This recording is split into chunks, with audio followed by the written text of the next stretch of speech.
بسم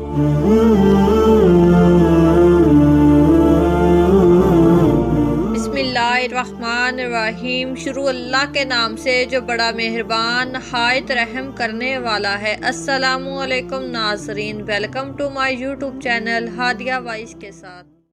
پیارے دوستو، حضرت داؤد علیہ السلام جنہیں ڈیوڈ کے نام سے بھی جانا جاتا ہے، 1965 قبل مسیح یروشلم میں پیدا ہوئے۔ حضرت داؤد علیہ السلام کا سلسلہ نسب یعقوب بن یعقوب سے جا ملتا ہے۔ آپ علیہ السلام چھوٹے قد کے تھے، آنکھیں نیلی تھی، جسم پر بال کم تعداد میں تھے، چہرہ نورانی اور دل شفاف تھا۔ قرآن مجید میں آپ علیہ السلام کا نام 16 مرتبہ آیا ہے۔ حضرت داؤد علیہ السلام پر اللہ تبارک تعالیٰ نے زبور نازل فرمائی۔ جس طرح تورات حضرت موسیٰ علیہ السلام پر، انجیل حضرت عیسیٰ علیہ السلام پر، اور اسی طرح حضرت محمد مصطفیٰ صلی اللہ علیہ وسلم پر آخری مقدس کتاب کے طور پر قرآن مجید نازل فرمایا۔ اسی طرح اللہ تبارک تعالیٰ نے زبور حضرت داؤد علیہ السلام پر نازل فرمائی۔ اللہ تبارک تعالیٰ نے حضرت داؤد علیہ السلام کو اتنی خوبصورت آواز سے نوازا تھا کہ جب وہ اللہ تبارک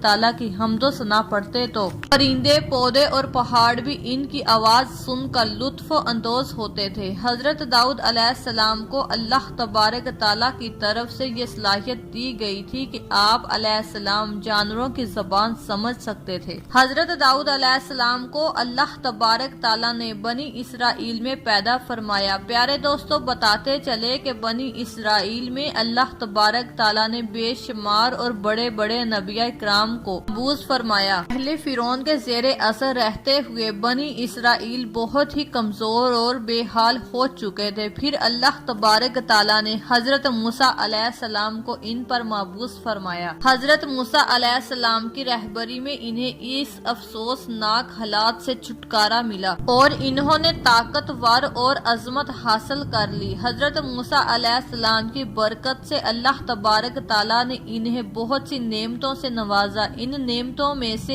ایک صندوق عہد بھی تھا، جسے تابوت سکینہ بھی کہا جاتا ہے۔ تابوت سکینہ کو یہودی جنگ کے دوران اپنے لشکر کے آگے اٹھائے رکھتے تھے، جس سے انہیں سکون قلب اور ایک روحانی طاقت بھی ملتی تھی، اور وہ اس جنگ کو جیت جایا کرتے تھے۔ لیکن دھیرے دھیرے انہیں کامیابیوں اور نعمتوں نے انہیں مغرور، تکبر اور اللہ تبارک تعالیٰ کا نافرمان بنا دیا، اور اس کا نتیجہ یہ ہوا کہ وہ اپنی طاقت اور عظمت کو گوا بیٹھے اور سلطنت بھی ان کے ہاتھ سے چلی گئی اور ان کا تابوت سکینہ بھی ان کے ہاتھ سے جاتا رہا۔ پیارے دوستو، یہاں تک کہ وہ اتنے کمزور ہو چکے تھے کہ چھوٹے سے چھوٹا دشمن بھی ان کو شکست دے جایا کرتا تھا۔ ان کے دشمنوں نے ان کے بہت سے لوگوں کو ان کے وطن سے نکال دیا اور اپنا غلام اور قیدی بنا لیا۔ وقت گزرتا گیا اور ایک ایسا وقت آیا جب یہ لوگ دشمنوں کے ظلم و ستم سے عاجز آ گئے اور ان سے نجات پانے کے لیے منصوبے بنانے لگے۔ اپنے منصوبوں کو حقیقت میں بدلنے کے لیے انہوں نے طالوت کا انتخاب کیا اور انہوں نے ایک فوج بنائی اور اس کی کمان طالوت کے ہاتھ میں سونپ دی۔ طالوت نے فوج کو دشمنوں سے مقابلہ کرنے کی دعوت دی اور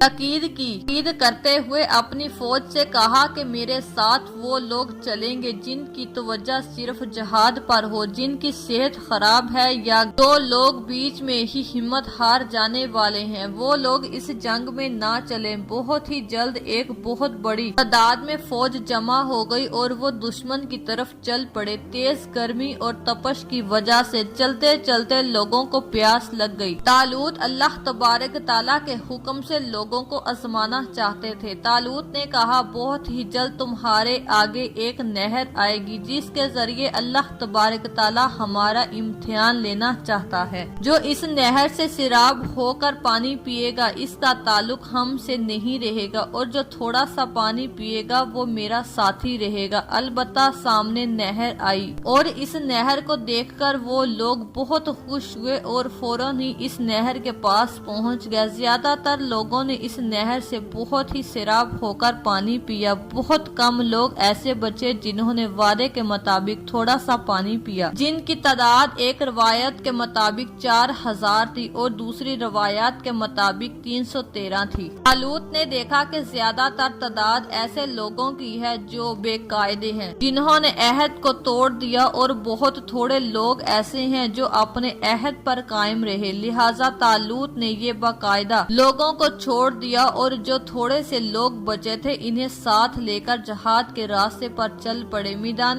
جنگ میں پہنچے تو طالوت کی تعداد فوج کو دیکھ کر انہیں کے ساتھ لے کر جہاد کے راستے پر چل پڑے۔ میدان جنگ میں پہنچے تو جالوت کی تعداد فوج کو دیکھ کر دل میں ہیبت بیٹھ گئی، میدان جنگ میں جانے کی کسی میں جرأت نہیں تھی۔ پیارے دوستو، حضرت داؤد علیہ السلام کی پہلی فتح کا تذکرہ کرتے ہیں جو کم سنی کی عمر میں آپ علیہ السلام کو حاصل ہوئی۔ یہ واقعہ قرآن پاک میں بھی بیان کیا گیا ہے۔ کہتے ہیں کہ قوم عمالیقہ کے ظلم جابر بادشاہ جالوت کی فوج کے مقابلے میں بنی اسرائیل کے بادشاہ حضرت طالوت کے لشکر میں ایک کم عمر نوجوان بھی اپنی گلیل کے ساتھ شامل تھا، کیونکہ کم عمر ہونے کی وجہ سے اسے اسلحہ نہیں دیا گیا تھا۔ جالوت اپنے جسم کو حرب سے سجائے نہایت رعب اور تکبر سے شاہی سواری پر بیٹھا اہل ایمان کو للکار رہا تھا۔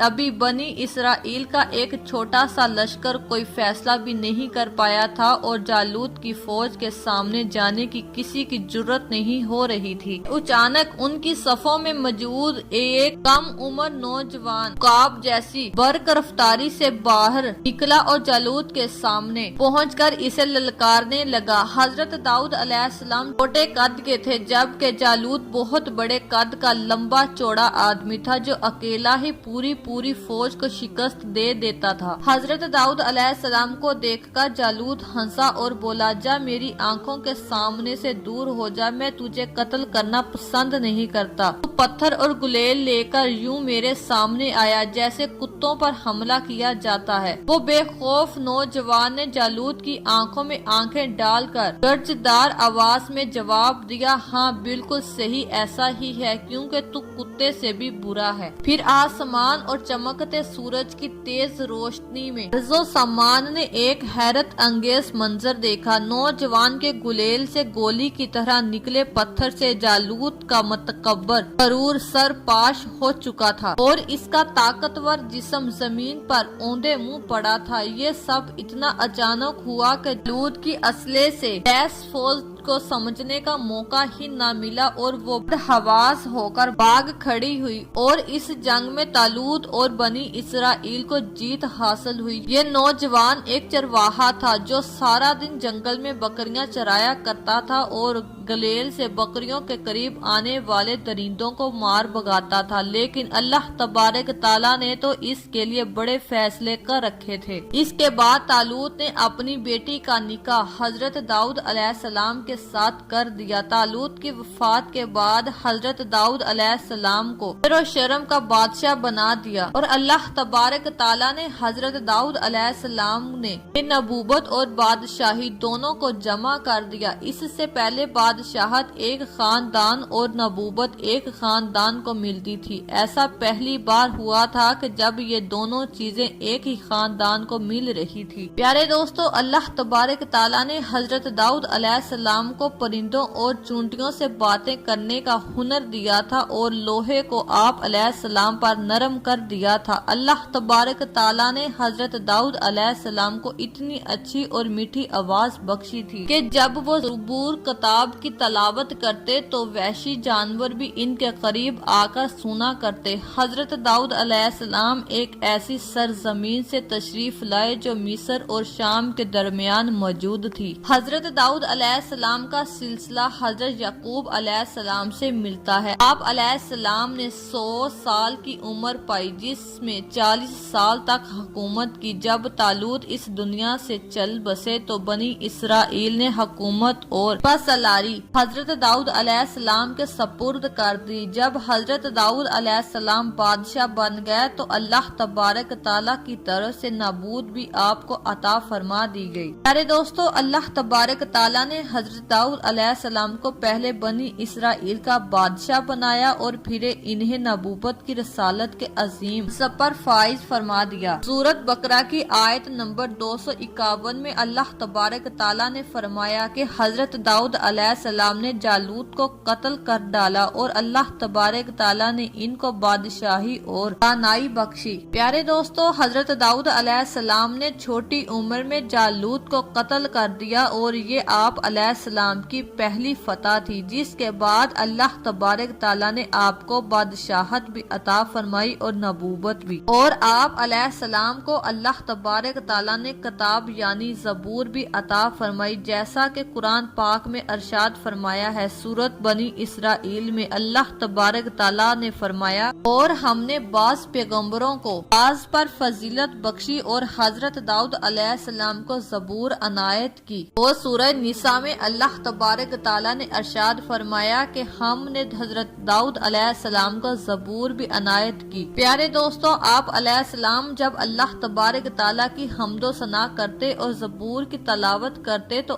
آپ کی تلاوت میں مشغول ہو کر چند پرند، درخت، پہاڑ، جن، دریا، سمندر یعنی سب اللہ تبارک تعالیٰ کی حمد و ثنا میں مشغول ہو جاتے۔ یاد رہے پیارے دوستو، اگر انبیاء اکرام نے حضرت آدم علیہ السلام کے بعد حضرت داؤد علیہ السلام ہی وہ پیغمبر ہیں جنہیں قرآن مجید میں خلیفہ کے لقب سے نوازا گیا، جیسا کہ سورۃ اسعد میں اللہ تبارک تعالیٰ نے فرمایا، اے داؤد، ہم نے تمہیں زمین پر خلیفہ بنا دیا، تم لوگوں کے درمیان حق کے ساتھ فیصلے کرو۔ حضرت داؤد علیہ السلام کی قوم ایک سمندر کے کنارے ہیرا نامی ایک بستی میں رہتی تھی اور ان کی تعداد تقریباً 70,000 کے قریب تھی۔ حضرت داؤد علیہ السلام کی رہبری میں یہ قوم بڑی ہی خوشحال تھی اور اللہ تبارک تعالیٰ کی بہت زیادہ فرما بردار تھی، اور اللہ تبارک تعالیٰ نے اس قوم کو بے شمار نعمتوں سے نوازا تھا۔ ہر طرف ہرے بھرے باغ اور ہریالی تھی۔ اس قوم پر اللہ تبارک تعالیٰ کی بہت زیادہ کرم نوازی تھی اور یہ لوگ اپنی زندگی میں بہت زیادہ خوش تھے۔ پیارے دوستو، حضرت داؤد علیہ السلام کی قوم سمندر کے کنارے رہتی تھی اور اللہ تبارک تعالیٰ کا ان پر اس قدر کرم تھا۔ اس سمندر کے اس کنارے پر بے شمار مچھلیاں آتی جن کا یہ لوگ کاروبار کرتے تھے اور بہت ہی خوشحالی زندگی گزارتے تھے۔ جب یہ قوم اللہ تبارک تعالیٰ کی مہربانیوں کی وجہ سے خوشحال ہو گئی تو پھر یہ قوم اللہ تبارک تعالیٰ کی نافرمانیوں پر اتر آئی اور طرح طرح کے گناہوں میں مبتلا ہو گئی، اور پھر اللہ تبارک تعالیٰ نے ان کا امتحان لینے کا فیصلہ کیا۔ حضرت داؤد علیہ السلام کے پاس وحی بھیجی، اے داؤد، اپنی قوم سے کہہ دے کہ ہفتے والے دن مچھلی کا شکار کرنا بند کر دے اور باقی کے دن خوب شکار کرے۔ بس کیا تھا، اب اس قوم کی بربادی شروع ہو گئی تھی۔ حضرت داؤد علیہ السلام نے اپنی قوم کو جمع کیا اور بتایا کہ اللہ تبارک تعالیٰ نے ہفتے والے دن مچھلیوں کے شکار کو حرام قرار دیا ہے۔ یہ سن کر وہ لوگ بہت زیادہ پریشان ہو گئے اور ساری قوم سر پکڑ کر بیٹھ گئی، کیونکہ ہفتے کا ہی وہ دن تھا جس نے مچھلیاں بہت ہی زیادہ تعداد میں آتی اور خود بخود کنارے پر جمع ہو جاتی تھی، اور باقی کے دن ایسے تھے کہ بہت ہی کم تعداد میں یعنی کہ نہ کے برابر مچھلیاں پکڑی جاتی تھی، جو کہ اس قوم کا سارا کاروبار اور دارومدار مچھلی کے شکار پر تھا۔ اسی وجہ سے یہ حکم سن کر قوم پریشان ہو گئی، کیونکہ یہ لوگ اس بات سے بے خبر تھے کہ یہ تو صرف اللہ تبارک تعالیٰ کا ایک امتحان اور آزمائش ہے۔ پھر شیطان نے ایک دن ان کے دلوں میں ایک وسوسہ ڈالا، کسی سمندر سے نالا نکال کر خشکی میں بڑے بڑے حوض بنا دیے کہ جب ہفتے والے دن مچھلیاں آئیں گی تو وہ ان ان نالوں سے ہوتے ہوئے ان بڑے حوضوں میں آ جائیں گی اور اس طرح پھر ان نالوں کا منہ بند کر دیا جائے گا اور پھر اگلے دن یعنی اتوار کے دن ان کو پکڑ لیا جائے گا۔ شیطان نے اس قوم کے لوگوں کو ورگلایا کہ اس طرح سے ہم ہفتے والے دن شکار سے بھی بچ جائیں گے اور مچھلیاں بھی ہمارے ہاتھ آ جائیں گی۔ بہت سے لوگوں کو یہ وسوسہ اچھا لگا اور انہوں نے ایسا ہی کرنا شروع کر دیا اور انہوں نے سمندر سے چھوٹی چھوٹی نالیاں نکال کر بڑے بڑے حوض بنا لیے اور ان میں ملا دیے، جس کی وجہ سے بڑی تعداد میں مچھلیاں ان حوضوں میں جمع ہونے لگی۔ اس قوم کی بدبخت لوگوں کو شیطان کا یہ وسوسہ بڑا ہی پسند آیا، لیکن اس قوم کے لوگوں نے یہ نہیں سوچا کہ جب مچھلیاں سمندر سے آگے ان حوضوں میں قید ہوں گی تو وہ مچھلیوں کا شکار ہی ہوگا، اس لیے یہ شکار بھی ہفتے والے دن ہی قرار پایا جو کہ اللہ تبارک تعالیٰ نے حرام قرار دیا تھا۔ لیکن اس قوم میں بعض لوگ ایسے بھی تھے جنہوں نے اس کام کا اختلاف کیا اور اسے اللہ تبارک تعالیٰ کے خلاف بنایا اور اس کا اعتراض کیا۔ اس موقع پر یہودیوں کے 3 گروہ ہو گئے۔ کچھ لوگ ایسے تھے جو شکار کے اس طریقے سے منع کرتے تھے اور ناراض ہو کر شکار سے باز رہے، اور کچھ لوگ اس کام کو دل سے برا جان کر خاموش رہے اور انہوں نے شکار نہیں کیا، لیکن دوسروں کو منع بھی نہیں کرتے تھے اور نصیحت کرنے والوں سے یہ کہتے تھے کہ تم لوگ ایسی قوم کو نصیحت دے رہے ہو کہ جنہیں اللہ تبارک تعالیٰ ان قریب ہلاک کرنے والا ہے اور ان پر اپنا دردناک عذاب نازل فرمانے والا ہے۔ اس قوم کے کچھ لوگ ایسے تھے جو سرکش اور نافرمان لوگ تھے، جنہوں نے اللہ تبارک تعالیٰ کے حکم کے علانیہ مخالفت کی اور شیطان کے حالی بازی کو مان کر ہفتے والے دن بھی شکار کرنے لگے۔ یہ لوگ اللہ تبارک تعالیٰ کے حکم کی کھلا مخالفت کرتے اور ہفتے والے دن مچھلیوں کا شکار کر کے ان کو کھایا کرتے اور ان کو بیچا کرتے تھے۔ پیارے دوستو، حضرت داؤد علیہ السلام کی قوم کے 12,000 ایسے نافرمان لوگ تھے جو منع کرنے کے باوجود بھی ہفتے کو ان نالوں کے ذریعے شکار کرتے رہے۔ حضرت داؤد علیہ السلام نے ان 12,000 لوگوں کو اللہ تبارک تعالیٰ کے دردناک عذاب سے ڈرایا۔ آپ نے ان سے کہا کہ وہ لوگ اللہ تبارک تعالیٰ کی نافرمانی سے باز آ جائیں، لیکن وہ لوگ باز نہ آئے اور سرے عام شکار کرنے لگے۔ چنانچہ وہ لوگ جو اس بات کو برا جانتے تھے، ان لوگوں نے اپنے اور ان نافرمانیوں کے درمیان ایک دیوار کھڑی کر دی، جس کی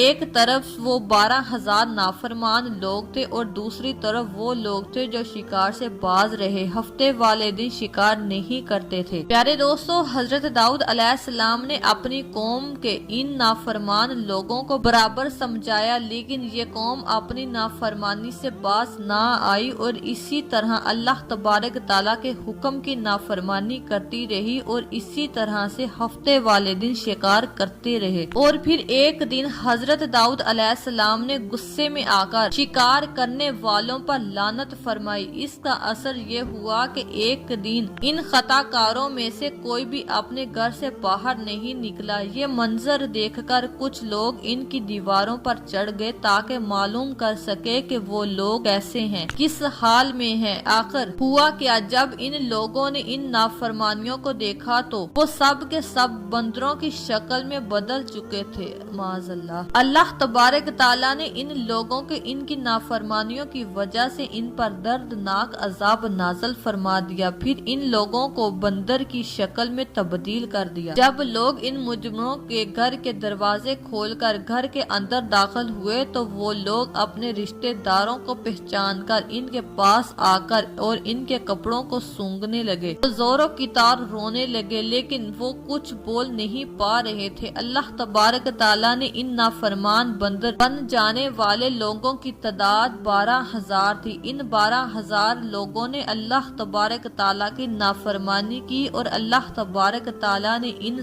سب کو بندر بنا دیا تھا۔ پیارے دوستو، اللہ تبارک تعالیٰ سورہ بقرہ میں ارشاد فرماتے ہیں، اور بے شک ضرور تمہیں معلوم ہے تم میں سے وہ جنہوں نے ہفتے میں سرکشی کی اور ہم نے ان سے فرمایا ہو جاؤ بندر دھتکارے ہوئے۔ پیارے دوستو، اس طرح حضرت داؤد علیہ السلام کی قوم کے 12,000 نافرمان لوگ بندر بن گئے۔ یہ لوگ 3 دن تک زندہ زندہ رہے اور اس دوران ان لوگوں نے نہ تو کچھ کھایا اور نہ تو کچھ پی سکے اور یوں ہی بھوکے پیاسے سب کے سب ہلاک ہو گئے اور 3 دن کے اندر اندر سب کے سب مارے گئے۔ اور وہ لوگ جو ان نافرمانوں کو اللہ تبارک تعالیٰ کی نافرمانی سے منع کرتے تھے، اللہ تبارک تعالیٰ نے ان کو اس عذاب سے سلامت رکھا، اور وہ لوگ جو شکار کو برا جان کر خاموش رہتے تھے، اللہ تبارک تعالیٰ نے ان کو بھی اسی عذاب سے محفوظ رکھا۔ پیارے دوستو، اس عبرت ناک واقعے سے ہمیں یہ سیکھنے کو ملتا ہے کہ اللہ تبارک تعالیٰ کی ہمیشہ فرما برداری کرنی چاہیے۔ اللہ تبارک تعالیٰ سے دعا ہے کہ اللہ تبارک تعالیٰ